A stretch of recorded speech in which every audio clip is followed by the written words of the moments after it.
CGL 2024-এর final result বেরিয়ে গেছে। আমি টেলিগ্রামে দিয়ে দিয়েছিলাম গতকাল। গতকাল বলতে হ্যাঁ 12টার ওই দিকেই তো বেরিয়েছে, যাই হোক। তো তারপর যেটা হয়েছে, প্রচণ্ড হাই কাট অফ গেছে, যেটা থেকে প্রথমে তোমরা কি আমি শকড ছিলাম রেজাল্টটা খুলে, যে 347 এরম কাট অফগুলো প্রথমে দেখছি, 349, মানে এত নাম্বার কোথা থেকে আসছে, 350 পেয়ে যাচ্ছে ক্যান্ডিডেট, 350 পেয়ে সিলেকশন হচ্ছে। ভাবলাম তারপর নিশ্চয়ই কোনো মানে কিছু হয়েছে, নর্মালাইজেশন। আস্তে আস্তে আস্তে আস্তে তোমাদেরকে আমি পুরো জিনিসটা বললাম যে আচ্ছা এই জিনিস হয়েছে, যাতে তোমরা বেশি প্যানিক না করো। তো এইটা দেখার পর যেটা হয়েছে না, মানসিকভাবে সবাই ভেঙে পড়েছে। এবার ঠিক আছে, আমরা যেহেতু পুরনো, আমরা মেন জিনিসটা বুঝি, ওই জন্য ভেঙে না পড়লেও জিনিসগুলো খুব খারাপ লাগছে দেখতে, যে না এইরকম হলো, একজন নতুন যে ক্যান্ডিডেট সে কীভাবে শুরু করবে, এইগুলো হওয়া উচিত না। তো সেইটা নিয়ে আজকের ভিডিওতে বলবো, যাতে তোমাদেরকে একটু মানে আনা যায় সঠিক পথে। কারণ আমার যারা স্টুডেন্ট আছে তারাও প্রচণ্ড পরিমাণে ভেঙে পড়েছে, যে কেন এরকম হয়েছে, এর পিছনে কী রিজন, কী করা উচিত না উচিত।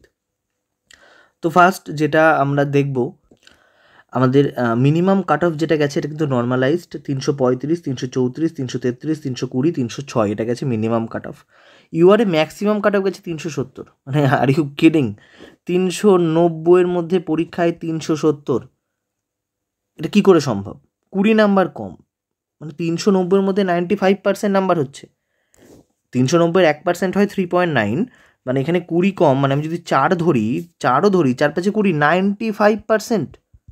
95% কী করে হচ্ছে? 95% তো মাধ্যমিকে 95, 96 মাধ্যমিকে যে ফার্স্ট তার হয়। এটা কম্পিটিটিভ এক্সাম, এখানে সেরা বাছার লড়াই, এখানে ফার্স্ট সেকেন্ড বাছার লড়াই না। এটা কী করে যাই, মানে এইগুলো তো যাই হোক। তো পরের বছর 2025-এর জন্য তোমাকে তো পড়াশোনা করতে হবে, আর তো কোনো উপায় নেই, যেহেতু তোমার নাই ছেড়ে দিতে হবে, নাই পড়াশোনা করতে হবে। যদি ফিল্ডে থাকতে হয় তাহলে তোমাকে পড়াশোনা করতে হবে।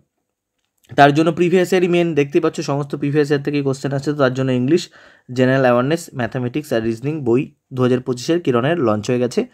ডেসক্রিপশানে লিঙ্ক আছে, সেখান থেকে তুমি পারচেস করে নাও। প্রত্যেকটা বই চ্যাপ্টার ওয়াইজ আর টাইপ ওয়াইজও হয়, তো তোমাদের জন্য অবশ্যই খুব হেল্পফুল হবে। দেখো আর এবার যেটা হয়েছে, ফার্স্ট জিনিস, নর্মালাইজেশন তো হয় না, অ্যাব নর্মালাইজেশন। এসএসসির যে ফর্মুলা, কীভাবে কী নর্মালাইজেশন হয় কি না হয়, সেটা তারা ছাড়া আর কেউ বোঝে না সিরিয়াসলি। যেটা আমি তোমাদেরকে শেয়ার করেছিলাম, 325 ছিল, জিএসটি ইন্সপেক্টর হয়ে গেছে ইউআরএ। জিএসটি ইন্সপেক্টরের কাট অফ প্রায় 348, আমি যদি খুব ভুল না হয়। তাহলে কত নাম্বার বাড়ছে? 23 নাম্বার মিনিমাম বেড়েছে। কাট অফ বলছি মানে এর চেয়ে আরও বেশি বাড়তে পারে। 322 থেকে মাইন্স অ্যাসিস্ট্যান্ট হয়েছে, মাইন্স অ্যাসিস্ট্যান্টের কাট অফ এরকম গেছে 348, মানে এখানেও 26 নাম্বার কাছাকাছি বেড়েছে, 25 থেকে 26। 302 থেকে ইউডিসি মাইন্স এসসি গেছে, এটারও কাট অফ 324, তার মানে এখানেও 22 নাম্বার বাড়ছে।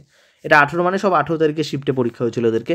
322 থেকে সিজিএ অ্যাকাউন্টেন্ট হয়েছে, সিজিএ অ্যাকাউন্টেন্টের কাট অফও 345-এর কাছাকাছি গেছে, মানে 23 নাম্বার ব্যাচে, 345 বা 347, তো এখানেও 23 নাম্বার বেড়ে গেছে। আর এর আরও নাম্বার বেড়েছে, তার কারণ এর র্যাঙ্ক তো 3000-এর মধ্যে এসছে, 2500 র্যাঙ্ক এসছে, এর র্যাঙ্ক 2500 এসছে। মানে এই 325, 322 দেখা গেছে হয়তো এমন বেড়েছে 322-এর উপরে চলে গেছে। এইটাই যেটা বলেছিলাম, এই যে আমার চেনা ক্যান্ডিডেট এই দুজনই, একজন সেম শিফটে, সেম ক্যাটাগরি, তো একই শিফটে পরীক্ষা দিয়ে 322, একজন 330 ছিল। শেষে দেখা গেছে যে প্রথম এ ছিল, এর র্যাঙ্ক 800 বেশি ভালো হয়ে গেছে, আর বি 800 পিছিয়ে গেছে। তার মানে কি, এই যে দুজনের মধ্যে মার্কসের পার্থক্য কত? 8 মার্কস। তার মানে দুটো কোশ্চেন চেঞ্জ হয়েছে, দুটো কোশ্চেন চেঞ্জ হওয়ার ফলে 22 থেকে সত্যি 30-এ পৌঁছে গেছে, এই 30 থেকে 22-এর নিচে নেমে গেছে। এটা তো হয়েছে, নাহলে তো এটা করা সম্ভব না।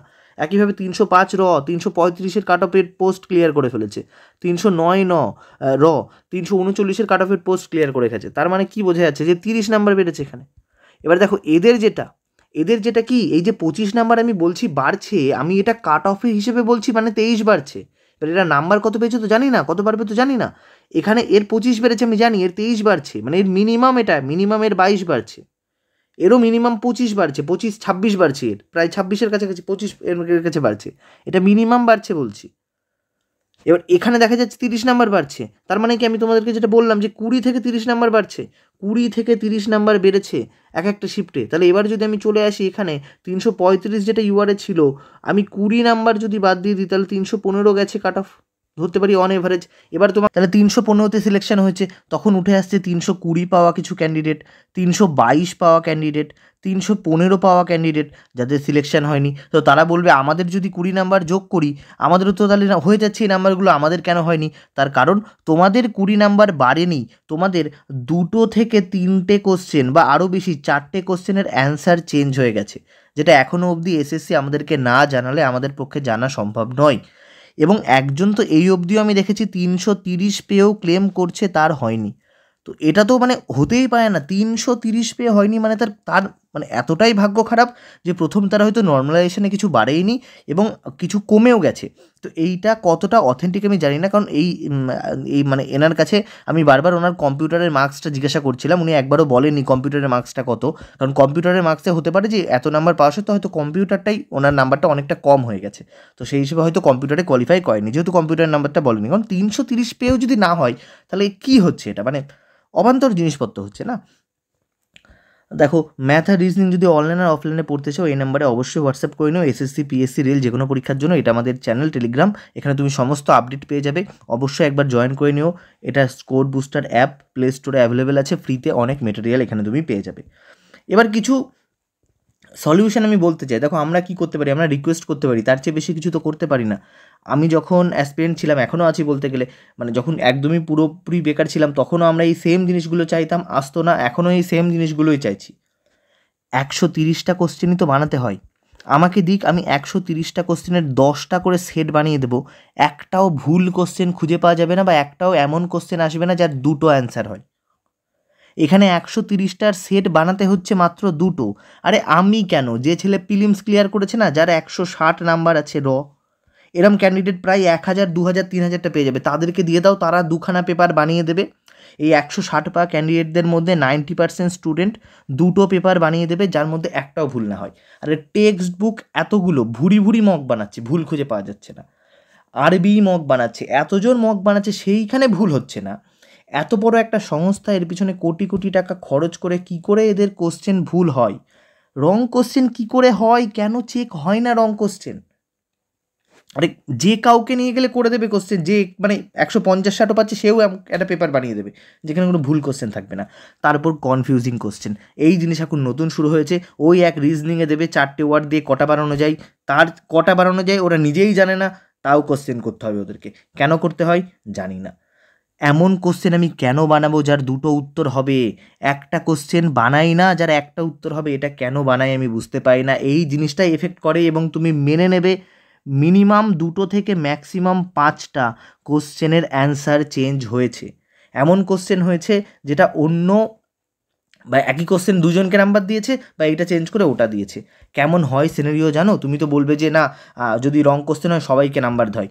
ধরো 30টা কোশ্চেন আছে অঙ্কে, একজন কম পড়াশোনা করে গেছে সে 20টা করেছে, একজন বেশি পড়াশোনা করেছে সে কি করলো, সে 28টা করে ফেললো। এইবার এই এইবার একজন, এবার ধরো ব্যাপারটা হচ্ছে এরকম, এ কম করেছিল, এ 20-র বাইরে যেতেই পারেনি, এ 20-র বাইরে যেতেই পারেনি, আর 4টে ছিল ভুল কোশ্চেন, সেই 4টে পেয়ে টোটাল 24টার নাম্বার পেয়ে যাবে। আর একজন ক্যান্ডিডেট যে জেনুইন ক্যান্ডিডেট, যে ভালো ক্যান্ডিডেট, এই 4টে কোশ্চেন তো ভুল ছিল, এই 4টে কোশ্চেন করতে গিয়ে সে ফেসে গেছে। ম্যাথেই তো এবার ভুল কোশ্চেন ছিল দুখানা, 4টে কোশ্চেন করতে গিয়ে সে ফেসে গেছে। সে 4টে কোশ্চেনের মধ্যে 4টে কোশ্চেন না করতে গিয়ে তার টাইম লস হয়ে সে সেখানে 18টা কোশ্চেন করে ফেলেছে, টাইম লস হয়েছে। তাহলে একেও যদি আমি 4 দিই, এ শেষে গিয়ে 22-এ দাঁড়াবে, কিন্তু দেখা যাবে এ অনেক ভালো ক্যান্ডিডেট ছিল এবং এ 4টে করার জন্য সে টাইম নষ্ট করেছিল। তাহলে এই যে টাইমটা সে নষ্ট করলো, এই টাইমটার দামটা কে দেবে? দেখা গেল একজন ক্যান্ডিডেট যে পড়াশোনায় করেনি, সে 20টা করেছিল, বাকি 4টে সে ছেড়েই দিয়েছে, টাইমই পায়নি সে, তাও তো সেই 4টের নাম্বার পাবে। সে কেন পাবে? সে তো পাওয়ার যোগ্য না, এ তো পাওয়ার যোগ্য, দুজনকেই সেখানে নাম্বার দিয়ে দেওয়া হবে। এটাই তো বাজে। রং কোশ্চেন হলে এই সুবিধাটাই তো হচ্ছে, একজন ক্যান্ডিডেট সে টাইম নষ্ট করছে পরীক্ষায়, সে ভাবছে যে আচ্ছা এটা 15 দিন আর এটা 17 মাস, এই 17 ঘন্টা, কি ভালোই না অঙ্ক দিয়েছে, আমি করি রে বাবা, দেখি কি হয়। 3-4 মিনিট করার পর সে টাইম পেলো না। আর আরেকজন বুঝে গেল আচ্ছা এটাও দিন মানে ওটাও দিন হবে, সে ভুললো আচ্ছা এটা রং কোশ্চেন, আমি ছেড়ে দিলাম। দুজনেই সমান নাম্বার পেয়ে যাবে, দুজনে তো সমান নাম্বার পাওয়ার মতো না। এই জিনিসটাই বুঝতে হবে, এটাই কিন্তু শুধরোতে হবে। এটা কেন শুধরোচ্ছে না জানি না। তোমার ভেন্ডার যদি না করে তাহলে তুমি ভেন্ডারটাকে চেঞ্জ করো না, তুমি ভেন্ডারটাকে চেঞ্জ করো, অন্য ভেন্ডার আনো। কেন কোশ্চেন বানাতে পারছে না? সেম ভেন্ডার তো ব্যাংকে কোশ্চেন বানাচ্ছে, সেখানে কি করে ঠিক হচ্ছে? সেম ভেন্ডার তো ব্যাংকে কোশ্চেন বানাচ্ছে, সেখানে কি করে ঠিক হচ্ছে, আর এখানে কি করে ভুল হচ্ছে? ইনক্রিজ লেভেল, অনেক হয়ে গেছে, এবার পেপারের লেভেল তৈরি করো। আগে হতো, আগে 200-র মধ্যে যখন ম্যাথ পেপার হতো না, যারা টপার তারা 160 170 পেতো, টপাররা 160 170 পেতো। এবার কি হচ্ছে, 180-তে পেপার 180 পাচ্ছে। যারা সিলেক্টেড হয়েছে, মানে মিলিয়ে দেখে নাও, তাদের 160 প্লাস 180-র মধ্যে যারা সিলেক্টেড হয়েছে তাদের 80 to 90% এই মার্কস, তাদের 80 to 90% এই মার্কস। যারা 1000 র্যাঙ্ক আছে তারা তো বলতে গেলে 170-এর উপরে পেয়ে গেছে, যারা 1000 র্যাঙ্ক আছে তারা বলতে গেলে 170-এর উপরে পেয়ে গেছে। তাহলে পেপার কেন এমন হবে যেখানে 180-তে 180 7 জন পেয়ে বসে আছে, 160-এর উপরে 1000 জন পেয়ে বসে আছে, 1000 2000 জন পেয়ে বসে আছে? এরম কেন পেপার হবে? পেপার এমন বানাও যে 180-র মধ্যে 150 করতে গিয়ে লোকে হেগে ফেলুক, তবেই তো বোঝা যাবে যে কে আসল আর কে নকল, কে 150 করতে পারে কে পারে না। সহজ কোশ্চেন হলে একটা সিলি মিস্টেক তোমাকে পুরো ঘাড় ধাক্কা দিয়ে বার করে দেবে, কঠিন কোশ্চেন হলে ওই করতে গিয়ে বললাম না হেগে ফেলবে, এই রকম কোশ্চেন বানাও। আরে আমাকে তো ফুল মার্কস পাওয়ার দরকার নেই, আমার দরকার মেন লোক। কোশ্চেন কঠিন হলে যে পড়াশোনা করবে তার লাভ, এটা বোঝো বারবার, ওটা কেন বোঝে না বুঝি না। কোশ্চেন এমন বানাও যাতে 70%-এর উপর কি পেতেই না পারে, কোশ্চেন এমন বানাও যাতে 70%-এর উপরে কেউ পেতেই না পারে, 120-30-এ গুটিয়ে যাক। তো তাহলে তো কোশ্চেন কঠিন হবে, তাহলে ছেকে তুলতে পারবে কে আসল উঠছে, আর খারাপ হলে কি হবে, ছেকে তুলতে পারবে না। এক্সাম্পল দিয়ে বোঝায়, যারা বুঝতে চাও না তাদের জন্য, যারা ভাবো কোশ্চেন সহজ হলে আমার লাভ, না, কোশ্চেন কঠিন হলে লাভ। ধরো তুমি নাম্বার সিস্টেম পড়ে গেছো, আরও একজন নাম্বার সিস্টেম পড়ে গেছে, নাম্বার সিস্টেমের তুমি গুলে খেয়েছো, তুমি পিনাকেল কিরণ এসব বই ফই করে ফেলেছো, তুমি স্যারের ভিডিও দেখে ফেলেছো 20-25টা, আমার ক্লাস করে ফেলেছো, মক দিয়ে ফেলেছো, সব দিয়ে ফেলেছো। কোশ্চেন কি এসছে? কোশ্চেন এসছে 18, 24, 36-এর গসাগু কত, এই কোশ্চেনটা এসছে। মিলিয়ে দেখে নাও 2022 বা 23-এর কোনো একটা মেন্সে এই কোশ্চেনটা এসেছিলো নাম্বার সিস্টেমে, আমি বলছি সিজিএল বা এইচএসএল, এইটা দিয়েছে। এবার বলো তুমি নাম্বার সিস্টেমে যে এত খাটলে তোমার নিট ফল কি হলো? 0। তার কারণ যে জীবনে কোনো দিন পড়াশোনা করেনি, পরীক্ষাতে এসছে সে 18, 24 আর 36-এর গসাগু বলে দিয়ে চলে যাবে। সে বলবে 18, 36-এর এর গসাগু করতে পারে না তো, 6 গসাগু হয়ে গেল, সে তো বলে দিয়ে চলে যাবে। তাহলে আমার লাভটা কি হলো? আমার লাভটা তাহলে কি হলো? কোনো লাভ হলো না। এইটাই যদি কঠিন কোশ্চেন হতো না, যেখানে বলতো 732, 438, 337, এমন একটা সংখ্যা বলো যেই সংখ্যাকে এইটা দিয়ে ভাগ করলে এদের সবসময় রিমাইন্ডার সেম হবে, এবং সেই সংখ্যাটা হচ্ছে এ, রিমাইন্ডার হচ্ছে আর, তাহলে এ প্লাস আর সমান কত হবে? তাহলে হাওয়া টাইট হয়ে যেত, তাহলে হাওয়া টাইট হয়ে যেত। এইটাই হচ্ছে না, এটা করার দরকার, এগুলো করার দরকার। 33% রিপিটার্স, 33% রিপিটার, মানে can you imagine 33% repeater? Repeater সব জায়গায় থাকে, রিপিটার ইউপিএসসিতে থাকে, সব জায়গায় থাকে। আইপিএস হলো আইএস হবো, আইএস হলো আইপিএস হলো, হতেই পারে, যে যাদের মতো মনে করে সেভাবে যেতে পারে। প্রথমবার হয়তো সে তার শখ পূরণ করতে পারেনি, পরের বার করছে। কিন্তু 33% কেন?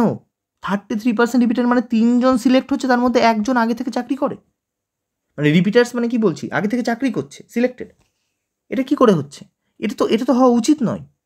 এবার এটা কেন হচ্ছে, এর পিছনে অনেক কারণ আছে। ফার্স্ট কারণ এইটা, এখন আর গভর্নমেন্ট জব নেসেসিটি নেই, এখন পপুলারিটি। আমি পেয়ে যাওয়ার পরে থেকে কোনোদিন আমার লোয়ার পোস্টে আমি পোস্ট প্রিফারেন্স দিইনি সিজিএলে, আর বাকি তো আমি পরীক্ষায় দিতে যাইনি কোনোদিন। আর আমার যে লোয়ার পোস্টে যা আছে আমি কোনোদিন পরীক্ষা দিতে যাইনি, কিন্তু প্রচুর ক্যান্ডিডেট দেখতে পাচ্ছি আমি লেভেল 6 লেভেল 7-এ সিলেক্টেড, তাও তারা নিচু পোস্টে চাকরি করতে মানে পরীক্ষা দিতে চলে যাচ্ছে। কেন? কি দরকার? কোনো দরকার নেই তো। আমি যদি জয়েন না করি তাহলে আমি কেন করবো? হ্যাঁ, হতে পারে আমি লেভেলে এমন একটা লেভেল 7 আছে যারা আমার একদম পছন্দ না, অফিস কালচার খুব বাজে, আমাকে হেনস্থা হতে হচ্ছে, আমি যা পাবো বেরিয়ে যাবো দিচ্ছি, কিন্তু সেটা তো না বেশিরভাগের ক্ষেত্রে। 90% শুধু ফ্লেক্স করার জন্য, পপুলারিটির জন্য পরীক্ষা দিচ্ছে, এটা দেওয়া বন্ধ করতে হবে। ফার্স্ট এটা। সেকেন্ড, সবচেয়ে বেশি দোষ হচ্ছে যারা ইউটিউবার বড় বড়, তারা কি করে, তারা বিভিন্ন পোস্ট সম্পর্কে বিশাল কিছু ছড়িয়ে দেয়। হ্যাঁ, এই পোস্ট মানে তুমি এই পাবে, গাড়ি পাবে, হ্যান্ড পাবে, ত্যান পাবে, মেয়েরা তোমার পিছনে দৌড়ে বেড়াবে, এরকম একটা পাবে, এই ড্রেস পাবে, এই ঘুরে বেড়াবে, এই লাইফ হবে তোমার, তুমি এই গাড়ি করে ঘুরে বেড়াবে, এসবের জন্য লোকে পোস্ট নিয়ে নেয়। নিয়ে দেখি মা আদৌ তো এসব কিছুই নেই, কিচ্ছু করতে হচ্ছে না আমাকে, আমার তো কোনো ক্ষমতাই নেই। সেভাবে আচ্ছা তাহলে ওই পোস্টে অনেক কিছু আছে, ওই পোস্টে অনেক টাকা, ওই পোস্টে এই হবে, হ্যান হবে, ত্যান হবে, এসব দেখে আবার সে আরেকটা পরীক্ষা দিতে চলে যায়। কোনো পোস্টে স্যাটিসফাই হচ্ছে না, মানে এমন এমন ক্যান্ডিডেট দেখছি সে income tax inspector, excise inspector, association সব হয়ে গেছে নিজের লাইফে। তার এতই যদি ইচ্ছা থাকে ইউপিএসসি দেখে তো ওরা এটা কেন করে বুঝি না। তো এই জিনিস হয়েছে, মানে আর তারপরে আর একটা ক্যান্ডিডেট যারা নতুন তাদেরকে বলছি, যে ডিপার্টমেন্টে তুমি প্রিফারেন্স দেবে না, ডিপার্টমেন্টের লোকের সঙ্গে কথা বলে রিয়েলিটিটা জানো, ভুলভাল জিনিসপত্রে ফেসো না। গভর্নমেন্ট জব মানে তুমি একটা চাকর, তুমি চাকরি করবে, তুমি এমন কিছু না তোমাকে বিশাল কিছু বানিয়ে দেবে, এইগুলো সব ইউটিউবে বানাচ্ছে আর কিচ্ছু না। এত কিচ্ছু পাওয়া নেই যেগুলো দেখায়, কিচ্ছু পাওয়া নেই এরকম, সব ওরকম ভুলভাল দেখায়। তো যেটা পাচ্ছ সেটাতে স্যাটিসফ্যাকশন আনার চেষ্টা করো, এটা না যে তোমার এটা খারাপ মানে তুমি আরেকটাই গিয়ে সেটা ভালো করবে। এগুলো many candidates goat CGL and MTS both, same দিনের রেজাল্ট, প্রায় 500 ক্যান্ডিডেট তুমি তো পাবেই, 500 থেকে 1000, সিজিএলও সিলেক্ট হয়েছে, এমটিএসও সিলেক্ট হয়েছে, যারা ফ্রেশ ক্যান্ডিডেট। আর তার মধ্যে আবার 1-200 পাবে যারা সিজিএল এমটিএস দুটোই পেয়েছে, আগে হয়তো অন্যটা করে তাও এই এমটিএস দিয়েছে পরীক্ষায়। এটা হওয়া উচিত না। এমটিএসে উইথড্রল অপশানটা আনা উচিত ছিল।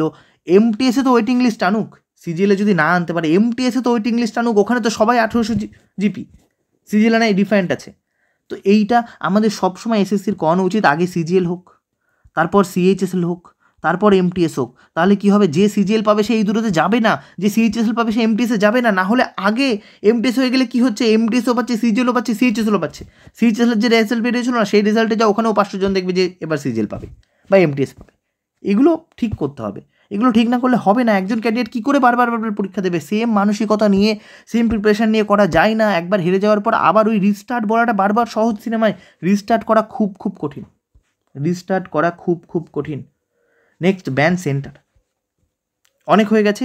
দেখো আমরা সবসময় শুনি একজন যদি ক্যান্ডিডেট ধরা পড়ে না, মানে 1% আমাদের ধরা পড়ে 10%, আরও 90% ফ্রড হয়। তো একজন ধরা পড়েছে মানে সেই সেন্টারটা সেই দিনেই ব্যান। যে যত বড় সেন্টার হোক, যার খুশি সেন্টার হোক, সেই সেন্টার থেকে যদি কোনো দিন কোনো পেপার সলভার ধরা পড়ে, তার মানে সেন্টারের দোষ।